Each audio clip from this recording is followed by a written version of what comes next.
नमस्कार। अब हम अपने चुनावी यात्रा में आप पहुंचे हैं राजनांदगांव। जी हाँ, छत्तीसगढ़ में 90 विधानसभा की सीटें हैं जिनमें 20 पर 7 नवंबर को चुनाव है। उसमें राजनांदगांव भी है और वहां पर कुल 4 विधानसभा की सीटें हैं। राजनांदगांव है, डोंगरगढ़ है और डोंगरगांव है, खुज्जी है। तो इस समय राजनांदगांव जहां से कि बीजेपी के पूर्व मुख्यमंत्री रमन सिंह विधायक है, वहां पर हैं हम और मानव मंदिर में खड़े हैं। यहाँ पे काफ़ी भीड़ रहती है, बहुत पुराना होटल है ये।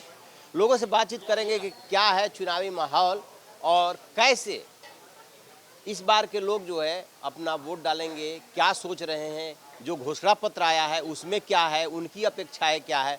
सबसे पहले इस युवा से बात करते हैं कि बीजेपी ने अपना घोषणा पत्र जारी कर दिया। उस घोषणा पत्र में बेरोजगारी भत्ता की बात है, धान खरीद की बात है और फ्री में अनाज देने की बात है, लेकिन रोजगार देने की बात नहीं है, खेल और खिलाड़ी की बात नहीं है। सुनिए इस युवा से कि क्या ये कह रहे हैं। देखिए, पहली बात तो मैं आपका बहुत बहुत धन्यवाद देना चाहूँगा कि आपकी चैनल की एक बहुत अच्छी पहल है जो आप युवाओं तक पहुँच रहे हैं।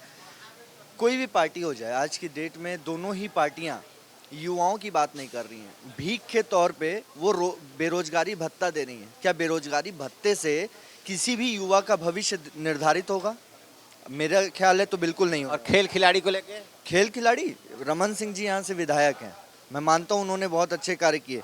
उन्होंने एक्स्ट्रा टर्फ दिया और पूरे जिले का इकलौता लॉन टेनिस कोर्ट उन्होंने बनवाया, लेकिन उसकी व्यवस्था बिल्कुल नहीं। आज जाके आप देखिए, जर्जर स्थिति हो रखी है लॉन टेनिस कोर्ट की। उसके लिए मैंने पर्सनली, मेरे नाम से 5 से 10 बार उनको लेटर दिए गए कि इसके लिए आप जो है मेंटेनेंस के लिए व्यवस्था प्रदान की जाए। उन्होंने आज तक नहीं किया। कांग्रेस के पास मैंने कई बार गया, इवन मंत्रियों के कॉल तक आए, उन तक मैंने लेटर पहुंचाए, लेकिन आज तक वो कोर्ट जैसे का तैसे है। छत्तीसगढ़ शासन जो है छत्तीसगढ़िया ओलंपिक करवा रही है, हर साल करवा रही है। क्या उसका कोई औचित्य है? क्या वो भविष्य में या कोई ऊंचे स्तर पे जाकर के क्या उसका कोई काम आने वाला है? देश में भी पहुंच पाएंगे कि नहीं पहुंच पाएंगे? बिल्कुल नहीं। वो तो राज्य से बाहर नहीं जा पाएंगे। छत्तीसगढ़ी ओलंपिक में कौन सा खेल आप, हाँ 100 मीटर दौड़ जो है उससे बिल्कुल आप आगे जा पाएंगे, लेकिन बाकी खेलों में नहीं। और रोजगार कहाँ दे रहे हैं आप? खिलाड़ी क्यों खेल खेले, क्यों खेले, इसका भी तो एक कारण देना पड़ेगा। बिल्कुल होना चाहिए, बिल्कुल होना चाहिए, लेकिन जो ये फ्री में सब कुछ दिया जा रहा है इस पे आपका क्या कहना है? ये जो है फ्री में दे के मन लुभावना और लोगों को बेरोजगार बनाना चाहते हैं। लोगों को रोजगार चाहिए, क्योंकि फ्री का रेवड़ी नहीं चाहिए। रोजगार मिलेगा तो उससे देश की उन्नति होगी। फ्री की रेवड़ी नहीं चाहिए, लेकिन दोनों दल जो है फ्री की रेवड़ी बांटने में लगे हुए। भाई साहब, आप क्या कहना चाहेंगे? किस बारे में? ये जो फ्री की रेवड़ी बांटी जा रही है और चुनावी माहौल पे, ये तो बेकार है। ये तो देश को बेचने वाला काम है। इसमें दोनों दल आगे हैं। नहीं तो क्या है, अब मजबूरी रहता है। एक दल अगर पहले कर दिया घोषणा तो दूसरे को करना पड़ता है, उनकी मजबूरी है। यहाँ से रमन सिंह 15 सालों से विधायक है और 15 सालों तक उन्होंने शासन भी किया था। क्या कहेंगे आप इस पे? नहीं, बहुत अच्छा काम किए वो, नो डाउट। सबसे पहली बात तो 1 रुपये किलो चावल उन्हीं ने शुरुआत की है। शाहौर वाले बाबा कहे गए। हाँ, बिल्कुल सही बात है। और शहर में बहुत विकास हुआ है। विकास बहुत हुआ, बहुत अच्छा काम है रमन का, कोई टेंशन नहीं है। यहाँ पे कोई लड़ाई है कि नहीं है? कांग्रेस जो है कुलाचे भर रही है।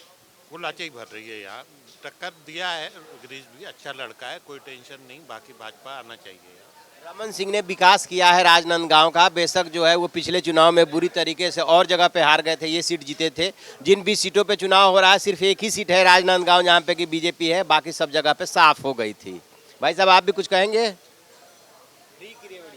भाई ये तो वक्त वक्त की बात होती है सर। ये कभी कोई तो कभी कोई। रमन सिंह ने काफी काम किया है जो पब्लिक को दिखता है।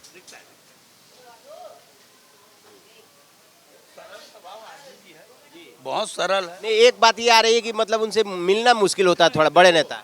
आज इतने राष्ट्रीय लेवल के नेता है, जेड प्लस सुरक्षा है, उसमें तो सुरक्षा कर्मी के ऊपर आएगा ना अगर किसी को भी ऐसी आसानी से मिले। लेकिन उनका काम बाकी प्रतिनिधि करते हैं, उनका काम को बाकी प्रतिनिधि करते हैं, मिलनसार हैं। भाई साहब, आप कुछ कहेंगे?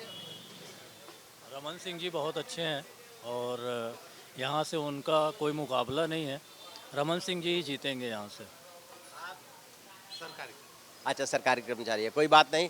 आपसे जानना चाहेंगे कि क्या है यहाँ पे चुनावी माहौल? क्यों दादा? इस बार चुनाव में क्या रहने वाला है? अरे हम तो प्रयागराज के हैं, रामलीला वाले हैं। कोई बात नहीं, आए तो हैं यहाँ पे। अब जिधर समाज है उधर हम भी हैं। अच्छा, जिधर समाज है उधर आप भी हैं।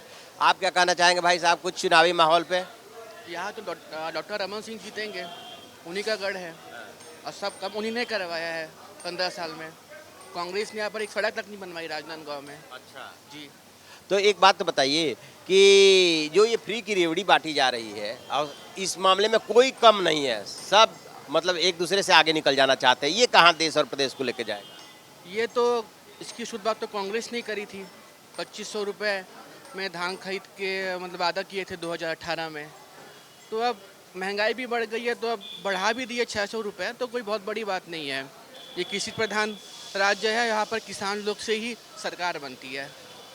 शहर का वोट यहाँ पर ज़्यादा है नहीं, तो ठीक भी है। आपके हिसाब से ठीक है? हाँ।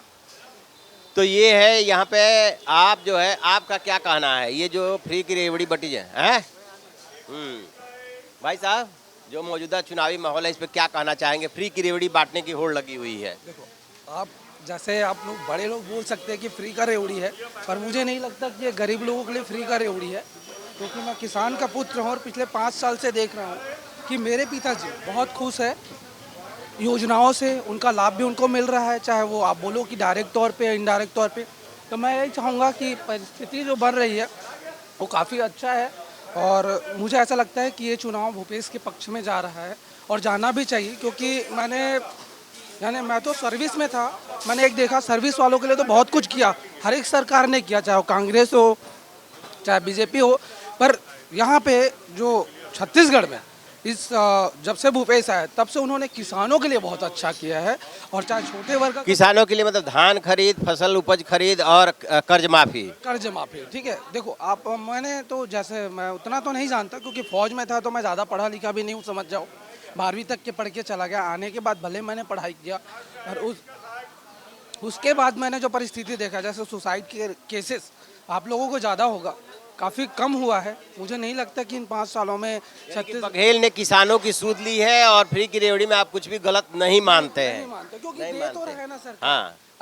अब सर्विस वालों को एक अच्छी खासी सैलरी मिलती है, मैं सर्विस वाला हूँ और क्या बोलते हैं 16 साल से सर्विस में था, तो आज मैं जो अपने आप अच्छा, आप सर्विस में थे तो युवाओं को रोजगार चाहिए कि बेरोजगारी भत्ता चाहिए? रोजगार चाहिए, और रोजगार तभी सृजन होगा जब क्या बोलते हैं जैसे संभाग बढ़ रहे हैं, कुछ और बढ़ेंगे, ठीक है, तभी रोजगार बनेगा। और मैं महोदय से निवेदन करूंगा जो भी मुख्यमंत्री बने, चाहे वो भूपेश जी बने या रमन जी बने या कोई भी बने, अभी तो बीजेपी ने शायद तक ये नहीं बताया है कि क्या बोलते हैं सरकार की, यानी अगर बीजेपी जीतती है तो कौन बनेगा, पर जो भी बने उनसे मैं रिक्वेस्ट करूंगा कि युवाओं के लिए विशेष ध्यान दे, क्योंकि आज के डेट में हर एक बाप यानी हर एक पिता अपने बच्चों को सिर्फ पढ़ाने के बारे में सोचता है, चाहे वो बिजनेसमैन हो चाहे वो किसान हो। तो किसानों के लिए तो किया है, बाकी सभी के लिए किया है, पर बच्चों के लिए विशेष ध्यान दे, नौकरी सृजन करे। नौकरी का सृजन होना चाहिए, रोजगार का सृजन होना चाहिए। आप क्या कहना चाहेंगे काय बारे में? चुनावी जो माहौल चल रहा है? रमन है तो चमन है, रमन है तो कमल है। चमन है, रमन है तो रमन ही जो विकास किया है, कोई दूसरा नहीं कर पाया। राजनांदगांव में सिर्फ रमन सिंह ने विकास किया है। रमन छत्तीसगढ़ का विकास किया है वो।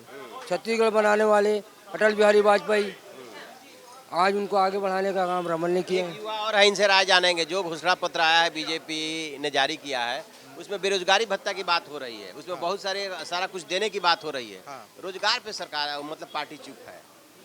रोजगार मिलेगा, आज के नए युवा को रोजगार मिलेगा। जैसे 50% सब्सिडी ला दिया है, ऋण मुक्त, ऋण 50% सब्सिडी किस पे है? जो कर्ज लेंगे? कर लेंगे नहीं, जैसे आप फैक्ट्री डाल रहे हो, फैक्ट्री हो गया कुछ हो गया, उसमें 50% सब्सिडी मिल रही है। जैसे 1 लाख लिया तो 50,000 ही आपके लोन नहीं, 50,000 आपकी लागत होगी, 50,000 रुपये सरकार की तरफ से छूट होगी। इससे नए युवा प्रेरित हो रहे हैं। जैसे लोन मिल रहा है तो लोन में ब्याज नहीं लग रहा है। ये सब चीज़ों से देश का विकास आगे होगा, आने वाली पीढ़ी आगे बढ़ेगी। यहाँ का क्या माहौल है राजनांदगांव का? राजनांदगांव में रमन सिंह की जीत तय है। कोई नहीं रोक सकता है। भाई साहब के मुताबिक आप कुछ कहेंगे जो यहाँ पे चुनाव चल रहा है उस पर? बोल सकता, मैं मीडिया वाला हूँ खुद। अच्छा, आप मीडिया वाले हैं, तो उससे क्या हुआ? आप भी अपनी राय रख सकते हैं। दूरदर्शन वाला हूँ मैं। अच्छा, आप क्या कहना चाहेंगे चुनाव पे? कहेंगे सब, कहने के लिए कुछ नहीं है मेरे पास। बोलिए, जो भी बोलना है बोलिए। कोई फायदा नहीं है यही साहब बोल बोलिए, करके। कहने के लिए कुछ नहीं बचा है। कुछ नहीं बचा, कोई फायदा नहीं है बोल करके। कुछ बोल भी देंगे तो जो ना उससे कुछ नहीं होने वाला है।